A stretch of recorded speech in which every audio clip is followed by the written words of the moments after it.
Shalom Bapak Ibu semuanya. Puji Tuhan bisa kumpul. Saya udah kangen dan saya udah bosen Bapak Ibu semuanya. Udah kelamaan. Luar biasa, hari ini kita buka firman Tuhan sama-sama ya Bapak Ibu semuanya di dalam 1 Petrus 5 ayat 1 sampai dengan 11. 1 Petrus 5 ayat 1 sampai dengan 11. Kalau udah dapat kita boleh bangkit berdiri. 1 Petrus 5 ayat 1 sampai dengan 11. Bapak Ibu baca ayat ganjil, saya ayat genap. Bapak Ibu baca ayat ganjil, saya ayat genap ya. Jadi ayat 1 sampai dengan 11. Mari kita baca bersama-sama. 1, 2, 3. Aku menasihatkan para penatua di antara kamu. Aku sebagai teman penatua dan saksi penderitaan Kristus yang juga akan mendapat bagian dalam kemuliaan yang akan datang. Gembalakanlah kawanan domba Allah yang ada padamu, jangan dengan paksa, tetapi dengan sukarela sesuai dengan kehendak Allah, dan jangan karena mencari keuntungan, tetapi dengan pengabdian diri. 3. Janganlah kamu berbuat seolah kamu memerintah atas mereka yang dipercayakan kepadamu, tetapi hendaklah kamu menjadi benar di hadapan itu. Maka kamu apabila Gembala Agung datang, kamu akan menerima mahkota kemuliaan yang tidak dapat layu. 5. Demikianlah juga kamu orang muda, orang yang tua, dan kamu semua mendekatkan dirimu seorang kepada yang lain, sebab Allah mengucapkan yang Karena itu rendahkanlah dirimu di bawah tangan Tuhan yang kuat, supaya kamu ditinggikannya pada waktunya.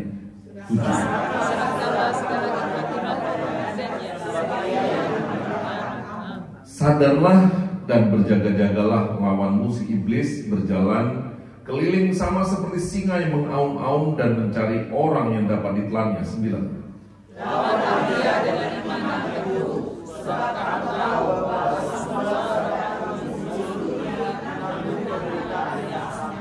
Dan Allah sumber segala kasih karunia yang telah memanggil kamu dalam Kristus kepada kemuliaannya yang kekal, akan melengkapi, meneguhkan, menguatkan, dan mengokohkan kamu sesudah kamu menderita seketika lamanya. 11 sama-sama. Ialah yang punya kuasa sampai selama-lamanya. Amin. Yang percaya katakan amin. Sekali lagi duduk Bapak Ibu semuanya, silahkan. Nah, luar biasa Bapak Ibu semuanya. Saya tadi kasih judulnya itu Ensembler Fokus. Ensembler itu orang-orang ensemble Bapak Ibu semuanya kan. Tapi yang mana saya diganti. Dia bilang gitu, what is your focus? Mereka lebih bahasa title itu mereka lebih banyak ke bahasa question Bapak Ibu semuanya. Nah, karena saya percaya Bapak Ibu semua jadi orang Kristen ini kadang-kadang udah shifting. Jadi kita udah bergeser Bapak Ibu semuanya. Tiap hari kita nih bergeser. Karena makanya kalau kita belajar Alkitab kita harus melihat konteksnya lagi. Melihat arti yang mulai berbeda Bapak Ibu semuanya. Bahkan banyak sekali orang-orang Kristen yang sekarang ini udah kayaknya jauh banget berbeda dengan apa yang Tuhan ajarkan Bapak Ibu semuanya. Makanya saya mau kembalikan lagi fokusnya di tengah dunia.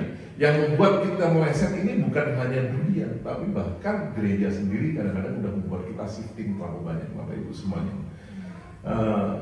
Sehingga kekristenan itu sudah menjadi satu tradisi saja dan tidak punya kekuatan dan kuasa. Tadi pagi saya ceritakan di sana, ada orang Bali cerita sama saya, orang Buddha, orang Hindu.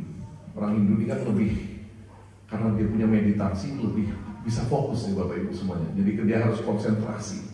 Bahkan sekarang bukan hanya orang Bali, banyak orang-orang di level manajemen ke atas, direktur, manajer gitu-gitu Bapak Ibu semua di Indonesia itu out of the religion, jadi bukan bicara tentang agama, tapi dia mencari refreshment, untuk mencari sesuatu yang baru untuk bisa memajukan perusahaannya. Nah itu yang dibilang New Age Movement. Pernah dengar ya Bapak Ibu semuanya, New Age Movement itu lebih pada konsentrasi, dia cuma duduk untuk konsentrasi Bapak Ibu semuanya. Dan menariknya kalau dia orang Kristen, diajarin nih kunci masuk ke alamnya itu adalah Kristus. Keren kan, kadang-kadang kita bisa kompromi juga gitu kan ya. Oh iya, kita bayangkan itu kuncinya Kristus. Itu pernah kan ke rumah orang Kristen. Nah, jadi dia rupanya New Age Movement itu udah kena terkontaminasi masuk ke dia ngajarin, dia cerita ke saya, gimana kamu cara masuknya ke alam itu? Saya bilang, oh pakai nama Tuhan Yesus sebagai satu kunci untuk membuka saya masuk sehingga bisa konsentrasi dan fokus. Dan nanti dia dapat satu revelasi baru untuk usahanya lebih maju, untuk pembaharuan di bidang usahanya. Nah, kembali kepada orang Bali tadi yang cerita nih, dia bilang gitu. Dia cerita bahwa anaknya ini anak muda, ini udah nggak lagi udah nggak lagi mau ke pura, dia bilang gitu. Kenapa? Ketika dia datang ke pura, dia ngeliat nih, entah itu cakalangnya, entah itu calang ya di situ kan tentaranya tuh bukan ikan. Oh, cakalangnya itu ikannya orang Ambon.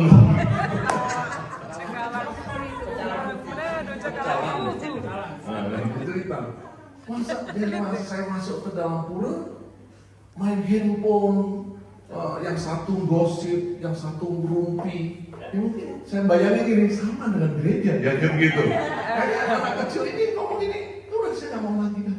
Dia bilang itu datang pura ngapain? Dia bilang itu.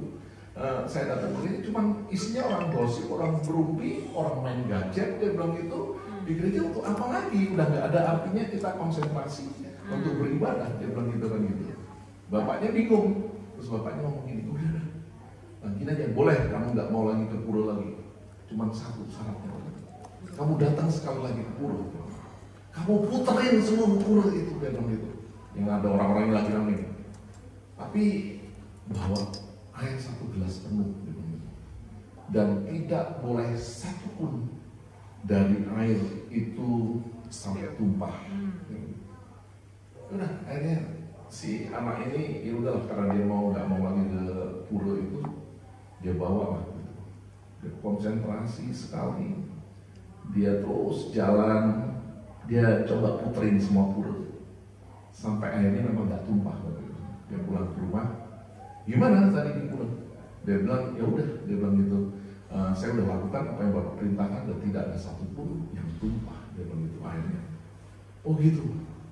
Nah waktu ditanya itu, oh nggak ada itu loh, nggak ada orang-orang yang main gadget nggak tadi? Ya nggak tahu saya nggak melihat. Dia bilang gitu. Ada yang ngerumpi nggak? Ya nggak tahu juga. Dia bilang saya nggak perhatiin karena saya perhatiin air doang. Kan gitu. Jadi artinya gini Bapak Ibu semua, ketika kita nih fokus Bapak Ibu, begitu banyak hal-hal yang menarik perhatian kita yang lain yang tidak baik karena fokus kita, kalau kita kepada Tuhan fokusnya kepada Tuhan Yesus, ya saya percaya kita nggak be bother, kita nggak akan terganggu dengan hal-hal yang lain Bapak Ibu semua, kan gitu. Tapi ini bukan hanya terjadi kepada jemaat gereja. Ini juga akan terjadi kepada gereja-gereja, bahkan pemimpin gereja Bapak Ibu semuanya, kan gitu. Kalau kita nggak stay fokus, kita bingung kadang-kadang. Lihat, kadang-kadang ceritanya, gerejanya besar sekali. Kita mulai dari pendeta nih, rasanya kecil banget Bapak Ibu. Karena apa? Fokus kita menjadi gereja besar, kan gitu. Padahal Tuhan tidak memerintahkan untuk setiap kita untuk menjadi gereja besar. Anugerah Tuhan kalau jadi besar Bapak Ibu semuanya, kan gitu. Jadi ini kadang-kadang kita udah mulai kelihatan, kalau gereja kita nggak punya gedung sendiri, megah dan mewah, kita udah mulai goyang lagi Bapak Ibu semuanya. Karena fokus kita udah mulai berubah Bapak Ibu semuanya, kan gitu. Makanya hari ini kita percaya kalau Tuhan berikan kepada gereja kita untuk kembali fokus sebagai satu gereja. Karena begitu banyak menyedihkan Bapak Ibu semuanya. Kalau kita dengar cerita orang Kristen, yang korupsi paling gede di Pertamina hari ini orang Kristen Bapak Ibu semuanya. Triliunan rupiah itu orang Kristen, namanya disebutin Batak lagi. Keren Bapak Ibu semuanya, gitu. Ini sangat menyedihkan. Saya bilang gini, ini sadar nggak sadar Bapak Ibu semuanya, harta ini sedikit. Ini ada satu cerita. Cerita ini saya nggak ceritakan namanya. Kalau saya ceritakan namanya, takutnya itu tidak ngerti orangnya. Soalnya pernah ketemu betul gitu. Ini orang Batak, lawyer di Indonesia. Orang kaya, punya kuasa. Anaknya lain. Di Asia masih Bapak Ibu semua yang which is, kalau kita bicara Asia ini kan nggak usah pakai visa, itu bisa datang. Kurang apa? Duit ada, kuasa ada. Tapi ketika dia mati Bapak Ibu semuanya, akhirnya tidak ada direct flight, sehingga anak ini udah nggak tahu masih ketemu atau nggak ketemu, saya nggak ngerti, nggak begitu banget. Tapi untuk datang ke sana dia bisa 3 hari baru bisa dapatkan ini anak. Dan dengan kekuatan dia, kekayaan dia nggak bisa tahu anak ini penyebabnya kenapa. Mati dibunuhkah atau mati penyakitan? Masih muda begitu semua. Artinya ini, kalau kita fokus kepada dunia dan harta dan kekayaan dunia, ternyata punya batasan. Tapi saya percaya betul kalau kita fokusnya kepada Tuhan, dia tidak terbatas. Nah, makanya kembali kita kepada fokus kita yang kita percaya hari-hari ini. Kita menjadi orang percaya bukan hanya karena bapak kita Kristen, bukan karena suku kita Kristen, bukan karena keturunan kita Kristen, tapi karena kita dipanggil Tuhan. Ada amin Bapak Ibu semuanya? Kita percaya betul dipanggil Bapak Ibu semuanya, kan gitu. Nah, makanya ada di slide saya, tapi nggak tahu kalau di sini bisa keluar ya. Ini ada namanya the calling Bapak Ibu semuanya. Setiap kita dipanggil. Mungkin orang nanya gini, Pak, ini tadi ayat yang kita baca ini tentang penatuan, presbiteros dalam bahasa aslinya, Bapak Ibu semuanya. Tapi ternyata waktu saya lihat presbiteri, betul secara susunan, secara ranking di gereja, rank in the church, atau secara posisi di gereja, itu adalah penatua, gembala. Ini bicara tentang presbiteros Bapak Ibu semuanya. Tapi ternyata kata presbiteros itu sendiri dikatakan adalah maturity, kedewasaan di dalam Tuhan. Artinya apa? Bukan bicara posisi lagi, bukan lagi bicara tentang umurnya lebih tua, makanya dia disebut penatua, bisa lebih muda. Tapi ini bicara tentang kedewasaan di dalam Tuhan. Dia disebut presbiteros semuanya. Dan ketika dia dewasa di dalam Tuhan, ternyata dia diberikan otoritas sama Tuhan. Nah, saya percaya Bapak Ibu semuanya, Galatia 4 itu cerita, bicara tentang apa? Bagaimana orang-orang percaya yang belum dewasa. Artinya ketika kita menjadi orang percaya tidak mencapai kedewasaan rohani, kita ini tetap di bawah kontrol, bahasa Indonesia perwalian, guardian Bapak Ibu semuanya. Akhirnya kita ini udah punya warisan, artinya bicara warisan itu punya hak, punya otoritas, tapi kita nggak bisa exercising our authority. Nah, makanya banyak orang Kristen ini nggak punya kekuatan kuasa untuk exercising the authority. Tadi kalian cerita tentang kita ini pemenang dan lebih daripada pemenang. Walaupun kita masih bertahan kan gitu. Tapi kalian bertahan pun sudah menang kalian. Itu cuma kita diklaim menangnya itu waktu Tuhan Yesus datang, crown kemenangan, the crown of conqueror, the unfading crown of glory itu diberikan kepada kita. Tapi hari ini kita bisa bertahan sampai hari ini kita menang. Makanya orang yang give up itu yang bunuh diri. Makanya di Indonesia lagi trending itu hari ini. Kalau nggak semua orang, everyone will get it. Gitu, pada poin dia sampai frustasi, sampai dia giving up Bapak Ibu semuanya, kan gitu. Tapi saya percaya betul inilah kekuatan yang Tuhan berikan kepada mereka yang sudah dewasa di dalam Dia. Kita bisa bertahan. Rasanya nih kok ceritanya beda ya kadang-kadang dalam kehidupan ini, kok ceritanya kayaknya gereja lain enak nih. Kalau kita hidup diberkati langsung punya uang, jadi anak Tuhan langsung dapat pekerjaan, dapat status visa, dapat rumah. Kok ternyata kita nih kayak berjuangnya terus berjuang dan berjuang. Bapak Ibu dan saudara sekalian, saya mau katakan, nah ini yang saya bilang, kadang-kadang kita nggak fokusnya kepada Tuhannya, tapi kepada hartanya, kepada berkat-berkat Tuhannya. Tapi hari ini kita dikembalikan lagi. Percayalah, ketika kita diizinkan masuk dalam masa-masa ini, maka kekuatan Tuhan ada. Bahkan Tuhan lagi merancangkan satu pendewasaan penuh pada setiap kita, sehingga kita tidak lagi under guardian, nggak lagi di bawah perwalian, tapi kita dewasa penuh di dalam Dia.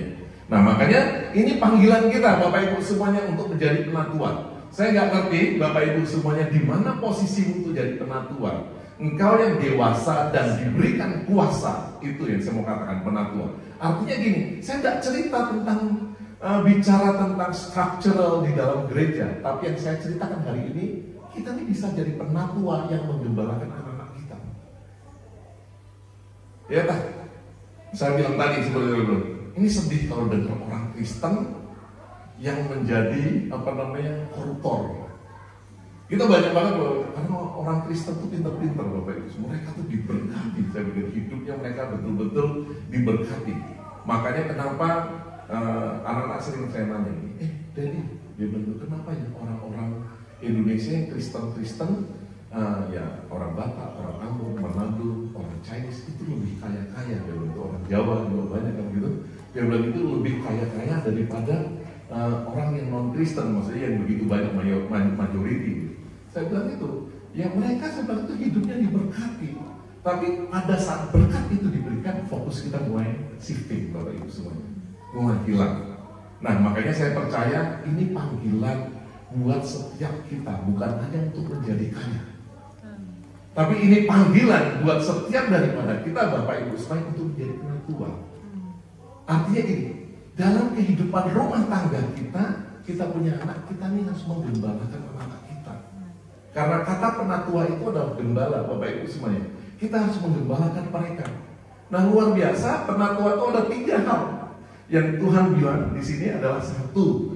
Kenapa sampai Petrus ini ngomong gitu, fellow elders kan gitu, ngomong bahwa dia adalah teman penatua Bapak Ibu semuanya. Artinya apa? Ini semua orang ini dipanggil karena dia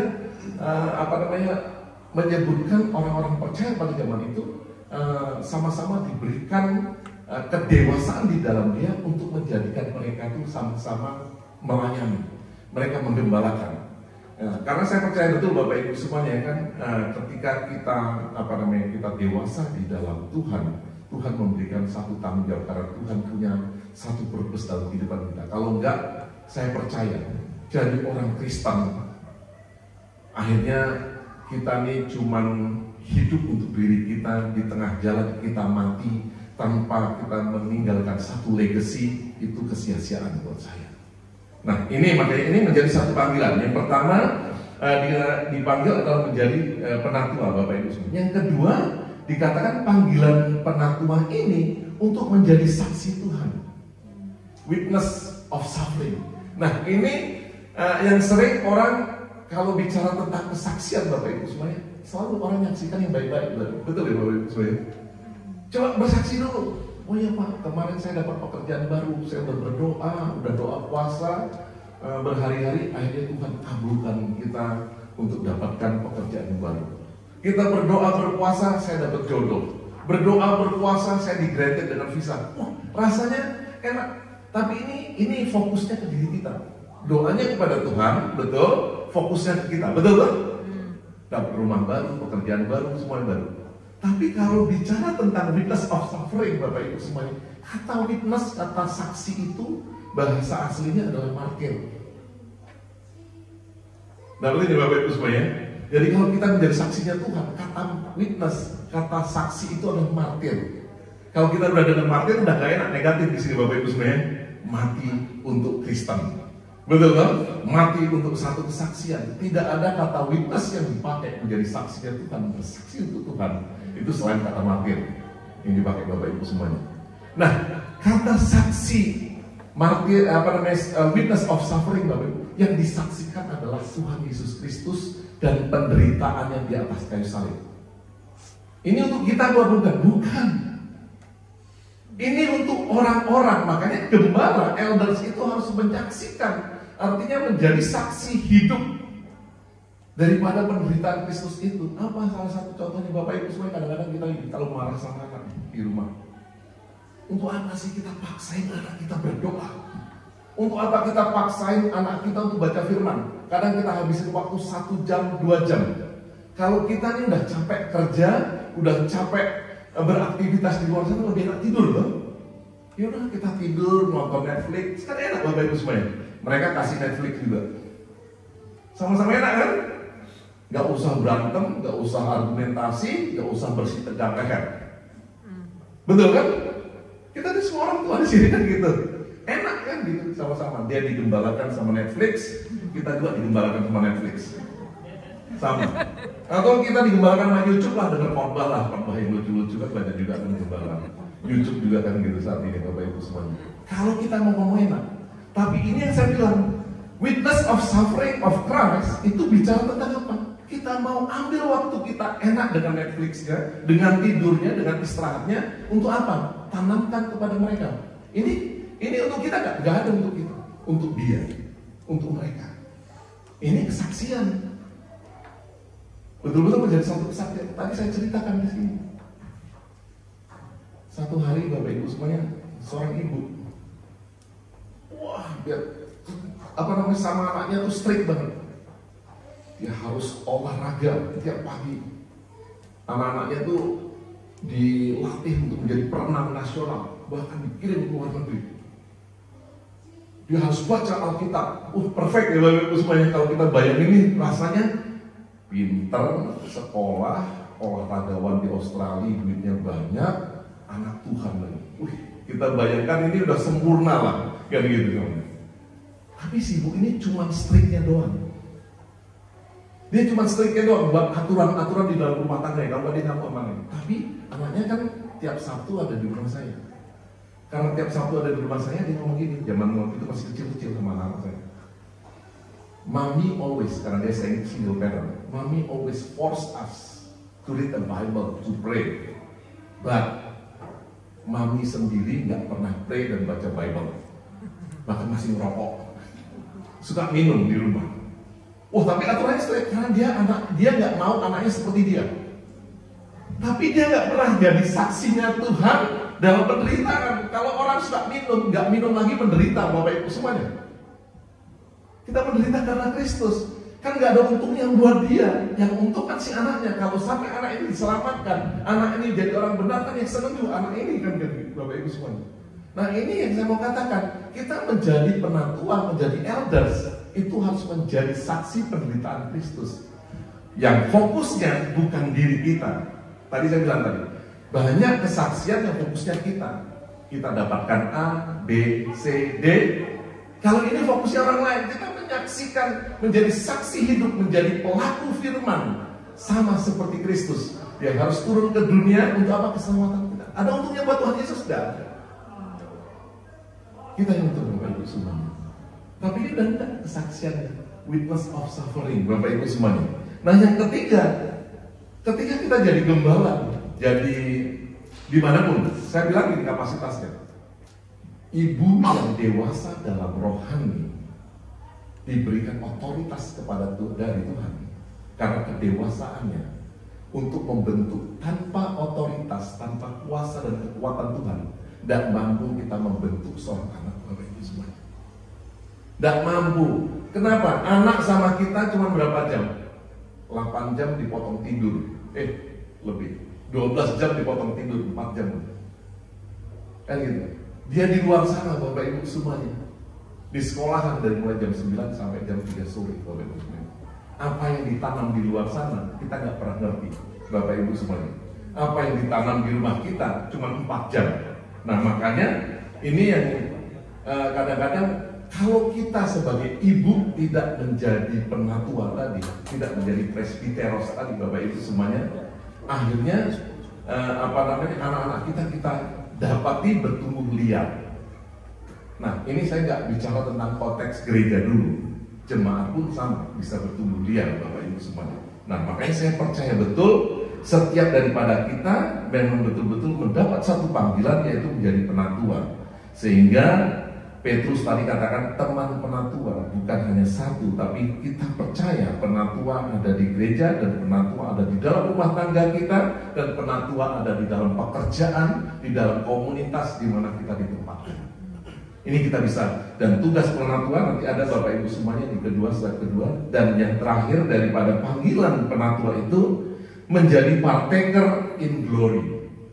Ini luar biasa. Tuhan menjanjikan bahwa Dia akan datang dan kita bersama-sama Dia di dalam satu kemuliaan. Dan saya percaya, ini bukan hanya nanti ketika kita mati, tapi ketika kita hidup di dunia ini, kemuliaan Tuhan akan nyata. Bapak Ibu, saya percaya Amang Simanjuta, mertuanya si Haan. Ini keluarga si Haan itu juga malu ketika si Haan ini jadi koruptor terbesar gitu. Itu di ranking Bapak Ibu. Sekarang bukan bola, itu di nomorin 1, nomor 2 gitu ya. 920 korupsi di nomorin saya nomor 1 dia 927 Bapak Ibu semuanya. Kayaknya kan hebat gitu. Kalau dulu kan kita nomor 1 kan gue keren. Rasanya ini bahan pas betul gitu dibuat di rankingin sama orang Bapak Ibu, sedih amat gitu kalau saya lihat kan gitu. Jadi ini makanya saya bilang itu, saya percaya ini bukan kemuliaan, ini kutukan. This is curse.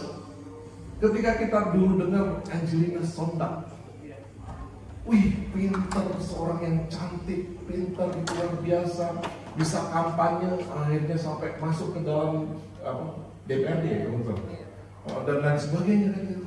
Wah keren menjadi orang Kristen. Tapi ketika dia mulai korupsi, Bapak Ibu semua, dia mulai changing, dia punya iman dia untuk dapatkan semuanya itu. Ini kemuliaan enggak? Bapaknya datang ketika dia di penjara, saya ingat banget. Bapaknya dampingin, sedihnya minta ampun Bapak Ibu semuanya. That is a curse. Buat saya adalah, saya percaya betul ini kalau kita betul-betul menggembalakan mereka, kemuliaan di dunia ini pun dapat Bapak Ibu semuanya. Bukan saya bicara tentang gemerlapan kehidupan itu menjadi kemuliaan, tapi bicara tentang kemuliaan adalah sinar kemuliaan Tuhan, sakinah glory dalam kehidupan kita di dunia ini. Amin Bapak Ibu semuanya. Makanya di dalam Yesaya 1 dikatakan anak-anaknya akan terkenal menjadi orang yang diberkati, bukan orang yang tertuduh Bapak Ibu semuanya. Nah ini satu yang pertama, ini callingnya kita untuk menjadi penatua. Saya tidak hanya bicara dalam konteks penatua gereja, tapi saya mulai dari rumah tangga. Kenapa? Karena saya percaya ibu-ibu yang dewasa di dalam roh, ibu-ibu yang dewasa, bapak-bapak yang dewasa dalam roh, dia diberikan otoritas. Nah, yang kedua, bisa slide-nya. Ini untuk melakukan otoritas yang Tuhan berikan, kita nih bukan hanya tadi seperti saya contohkan, yang tadi Bapak Ibu semuanya, strict, pagi renang jam 5, jam 7 baca Bible udah dong. Wih tamatnya tuh bayangkan Bapak Ibu semuanya setengah mati tuh, betul-betul. Sampai akhirnya satu kali anak ini karena dihantam terus dengan pendidikan, dengan les, dengan olahraga yang laki-laki, akhirnya anaknya ikutlah olahraga yang namanya footy. Saya udah ngomong, mulai dia masuk footy saya bilang, Bu jangan. Oh nggak apa-apa Pak, bagus daripada main game. Oh semua dimasukin, betul Ibu. Dia mulai hari Minggu nggak ke gereja karena eventnya footy itu di hari Minggu kenanya, kan gitu. Akhirnya jadi maling, ketangkep sama polisi, maling handphone. Itu dia ajarin sama teman-temannya, yang teman-teman footy-nya itu, sampai dia akhirnya kabur. 2 bulan lah dia ada kabur.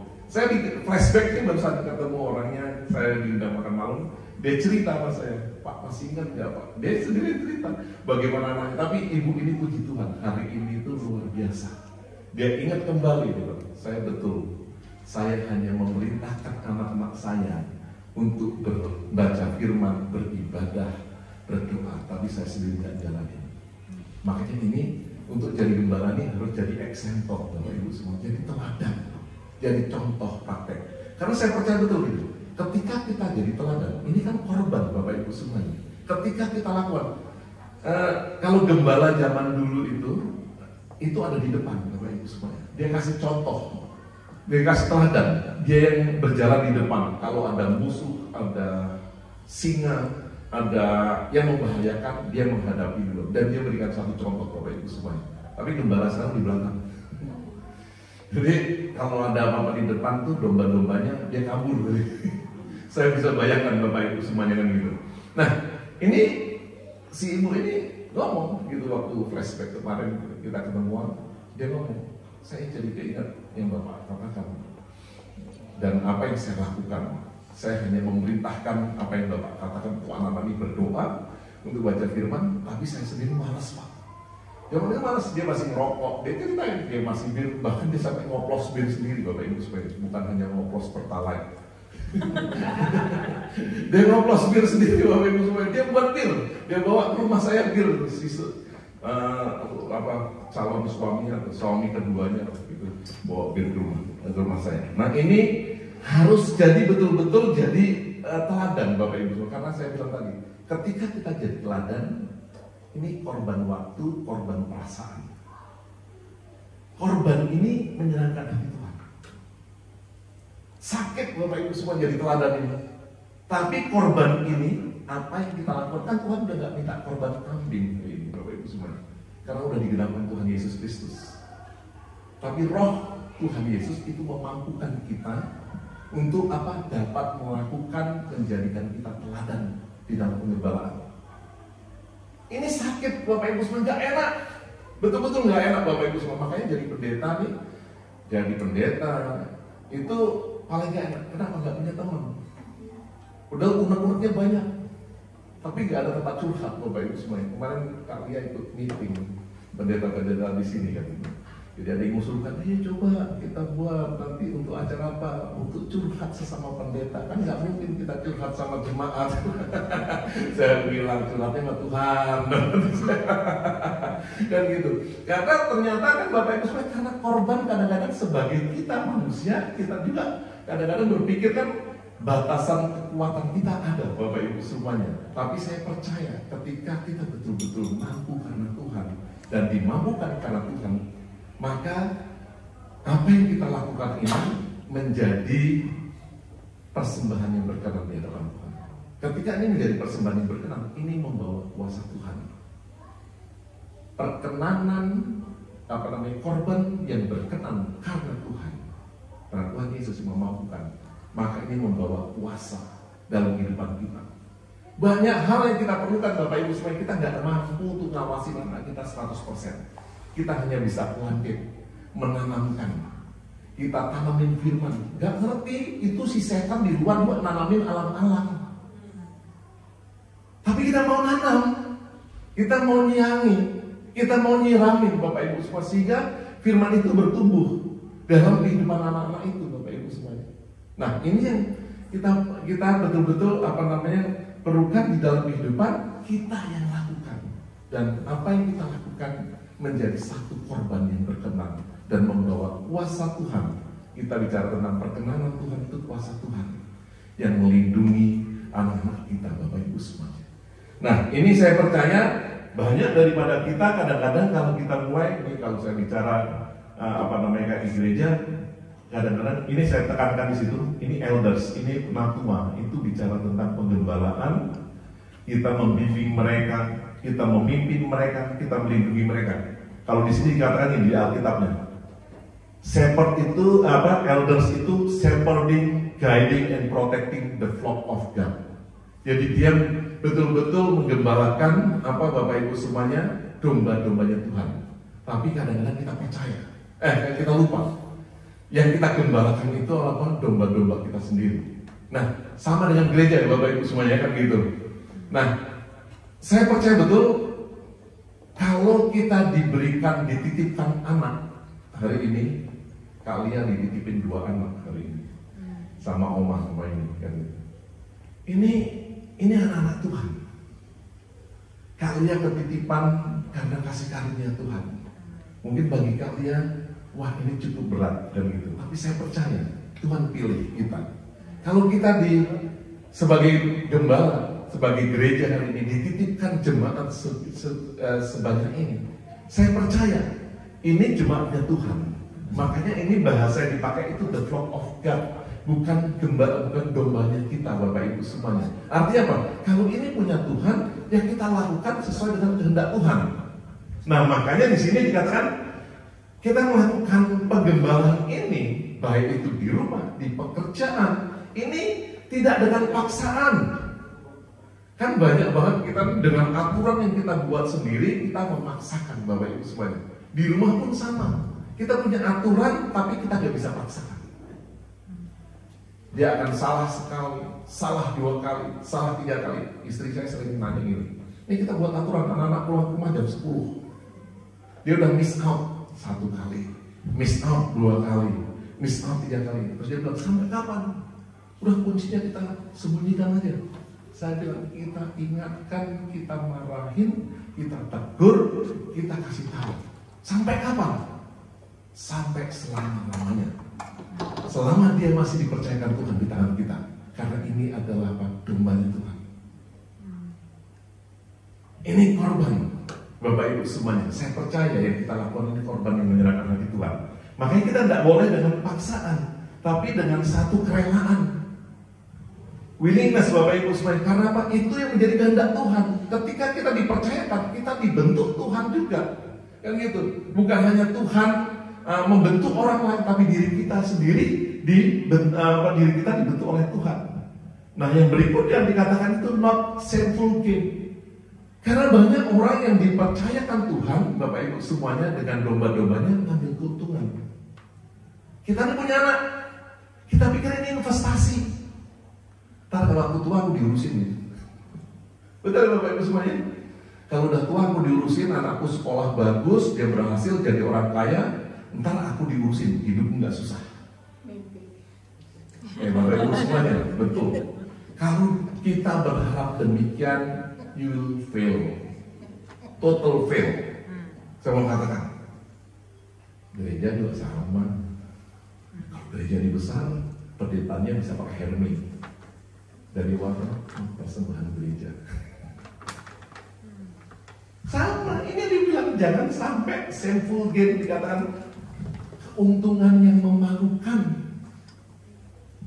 Bapak Ibu supaya kita apa? Abuse gereja, abuse jemaat, abuse domba-domba, abuse anak kita. Anak kita mati-matian suruh belajar, mati-matian suruh belajar, mati-matian suruh apa-apa supaya mereka berhasil dalam kehidupannya.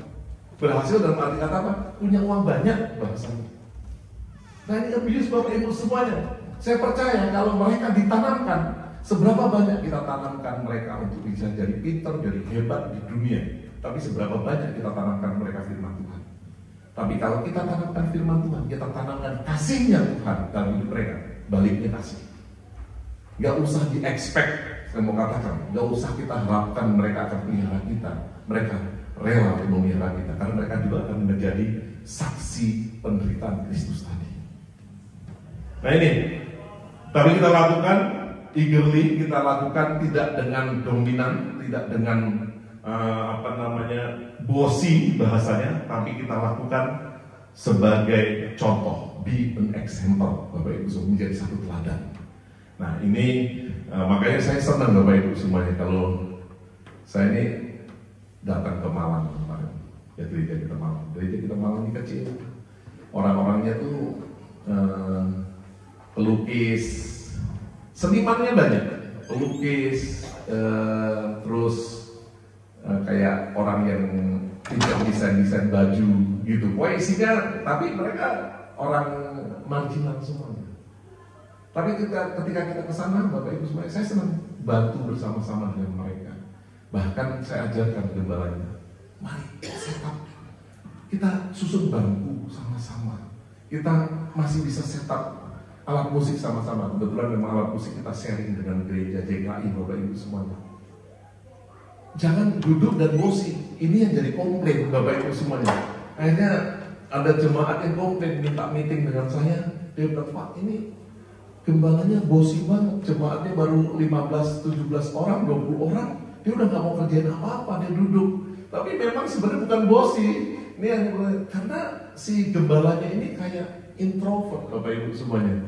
Jadi saya mungkin salah pilih orang juga kan gitu. Dia lebih gak orang ini baik kalau kita gongin, kerjain Bapak Ibu semuanya.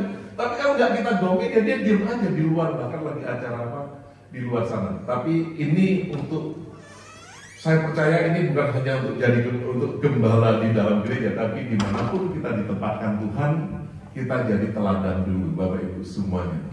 Makanya saya nggak kalau di Indonesia ini luar biasa ya Bapak Ibu semuanya. Gembala apalagi yang gerejanya besar-besar, dijemput masuk mobil, dibukain pintunya, tasnya dibawain. Makanya saya pikir, aduh, gembala-gembala di Indonesia penyakitan semua, sakit jantung, darah tinggi. Bapak Ibu semua hidupnya enak banget, nggak pernah bergerak. Tasnya dibawain, jemput itu Bapak Ibu semua. Saya kadang-kadang ikut mereka gitu, tapi enak sih kadang-kadang mikirnya. Fasilitas kita tuh sampai di gerbang. Siapa yang bisa Bapak Ibu semuanya bawain tas kita sampai di gerbang di depan pintu pesawat Bapak Ibu semuanya? Tapi gereja-gereja tuh bisa yang gede-gede itu punya power sampai sini sampai begini nih. Saya kadang-kadang gede-gede juga, tapi saya sih selalu saya mau sampai diatur sampai sana, tapi tas tetap saya bawa sendiri. Saya takut dicuri Bapak Ibu.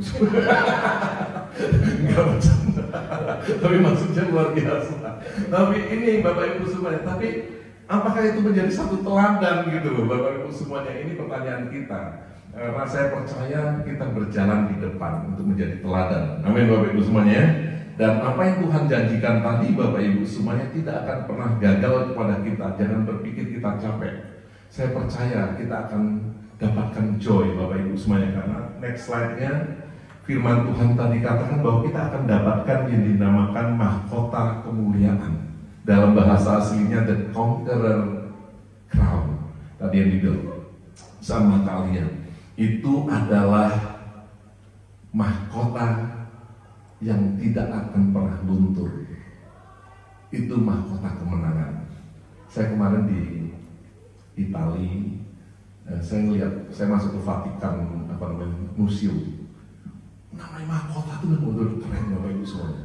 Ternyata kalau anak-anak kecil itu pakai mahkota yang ada warna permatanya hijau, biru, itu beneran yang itu. Oh keren banget, asli. Disimpan di Vatikan City itu pakai security yang betul-betul ketat sekali. Tapi terus saya mikir gini Bapak Ibu semuanya, keren nih mahkotanya. Orangnya mana yang pakai? Udah nggak ada Bapak Ibu semuanya. Udah fading away. Kan udah fading away Bapak Ibu semuanya. Mahkotanya nggak fading away, tapi kita dijadikan Tuhan unfading crown of glory Bapak Ibu semuanya. Mahkota kemenangan Bapak Ibu semuanya. Jadi kalau kita punya hope dan kita betul-betul percaya, ini kita akan fokus Bapak Ibu semuanya. Ini mahkota yang Tuhan akan berikan kepada setiap kita. Tekanan, penderitaan, tipuan dunia akan selalu ada. Makanya ini kembali kepada fokus tadi, seperti anak kami pegang gelas ini Bapak Ibu semuanya. Jangan sampai tumpah. Ketika kita pegang ini betul, kita nggak melihat yang kanan kiri gangguan-gangguan itu Bapak Ibu semuanya. Nah, karena Tuhan sudah menyediakan. Nah mungkin yang berikutnya, slide berikutnya firman Tuhan tadi katakan, ini siapa yang digembalakan? Makanya saya bilang tadi, bicara tentang penatua, itu bicara tentang kedewasaan rohani dan kuasa yang Tuhan berikan kepada mereka yang dewasa dalam rohaninya. Ini orang-orang muda Bapak Ibu semuanya, termasuk anak-anak kita. Secara rohani mereka tuh masih muda Bapak Ibu semuanya. Makanya kurang mature di dalam Tuhan. Dan orang-orang muda kadang-kadang ini yang namanya respect pada orang tua ini udah susah. Apalagi kita di Australia ini, anak-anak kita ini dilatih dan diajarkan freedom di sini. Ketika diajar freedom, kebebasannya, sehingga dia udah nggak punya respect. Mungkin Bapak Ibu kalau lihat di freeway dan tol-tol itu di atas, di kiri, di kanan tuh begitu besar banget. Dibuat yang namanya spanduk itu gede-gede benar. Tapi sekarang udah mulai hilang. Respect start from home, ditulisin. Jadi hormat itu mulai dari rumah. Karena mereka udah mulai terasa yang namanya hilang itu hormat Bapak Ibu semuanya. Makanya nggak heran kalau bapaknya dipanggil nama. Nah ini orang-orang yang secara rohani lebih muda pun sama, kadang-kadang susah untuk bisa subject to the elders Bapak Ibu semuanya, untuk subject kepada yang lebih tua, kepada yang tua. Tapi saya percaya ketika kita lebih tua, artinya dewasa di dalam Tuhan dan punya otoritas, kita diberikan otoritas surgawi, kita ini pasti dihormati Bapak Ibu semuanya. Karena apa? Hidup kita tidak bercela, tidak bercacat. Ya saya kadang-kadang gak heran kalau di sini orang pulang di rumah anaknya bapaknya mabok. Bisa jadi teladan gak Bapak Ibu semuanya? Gak jadi teladan. Gimana anaknya bisa respect kepada dia?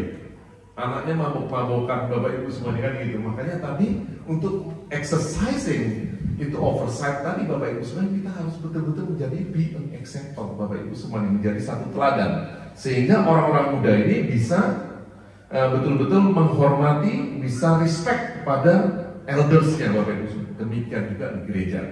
Nah, next slide-nya ini satu kunci di dalam orang percaya, kita nih harus betul-betul rendah hati Bapak Ibu semua. Ini kunci yang pertama karena kita di negeri ini dan dimanapun hari ini diajarkan yaitu kesombongan. Makanya human right, hak asasi manusia itu begitu besarnya. Indonesia nggak bisa macam-macam Bapak Ibu semua. Namanya human right itu luar biasa. Dan kerendahan hati ini Tuhan Yesus ajarkan sendiri. Filipi 2 ayat 1 sampai 11 itu bicara tentang kerendahan hati. Dia bicara tentang kenosis, dia bicara tentang mengosongkan diri, apa yang menjadi statusnya, apa yang menjadi haknya, dia lepaskan Bapak Ibu semuanya, sehingga dia ditinggikan Tuhan. Nah ini untuk semua kita, baik itu elders maupun younger, kita diajar untuk bisa merendahkan hati sehingga kita dimampukan untuk merendahkan diri di bawah hadapan Tuhan. Orang yang rendah hati, saya percaya sehat. Orang yang rendah hati, saya percaya Bapak Ibu semuanya less stress. Orang yang rendah hati pasti gak suka marah-marah Bapak Ibu semuanya. Dia bisa memaafkan, dia bisa melepaskan apa yang menjadi sehat. Jauh dari obat-obatan Bapak Ibu semuanya. Kan gitu. Nah, ini next slide itu bicara tentang apa yang triggering kita kadang-kadang dalam kehidupan, menghalangi kita Bapak Ibu semuanya untuk bisa menjadi penatuan, menyebarkan anak kita. Satu hal, permasalahan dalam kehidupan ini kita diajar untuk berserah Bapak Ibu semuanya. Nah, dibilang serahkan segala permasalahan kehidupan, segala kekhawatiran ke tangan Tuhan. Karena Tuhan itu peduli dan Tuhan itu betul-betul tahu apa yang terjadi dalam hidup kita. Sehingga ketika kita betul-betul bisa yang namanya menyerahkan semua permasalahan kita, maka kita bisa sadar Bapak Ibu semuanya, be sober minded sama bisa watchful. Karena apa? Setan itu coba untuk menjebak, setan coba untuk apa namanya menipu kita Bapak Ibu semuanya. Tapi ketika kita tidak bisa berserah, banyak orang bisa percaya, tapi tidak banyak orang bisa berserah kepada Tuhan, menyerahkan permasalahan kehidupannya kepada Tuhan. Percaya sih gampang. Oh percaya Tuhan ada, Tuhan menciptakan, itu semua ciptaan Tuhan. Tapi namanya menyerahkan kehidupan kita totally kepada Tuhan, not that easy Bapak Ibu semuanya. Makanya kita diajar untuk betul-betul percaya bahwa Tuhan itu peduli, Tuhan itu memelihara Bapak Ibu semuanya. Sehingga semua permasalahan kehidupan kita serahkan kepada Tuhan, kita dimampukan untuk betul-betul watchful, untuk betul-betul sadar bahwa kita perlu menggembalakan domba-domba yang dipercayakan kepada kita dalam kapasitas kita masing-masing. Amin ya Bapak Ibu semuanya. Karena apa? Musuh kita, next slide itu dikatakan setan berkeliling seperti singa yang mengaum-aum Bapak Ibu semuanya. Nah, kita harus melawan dia.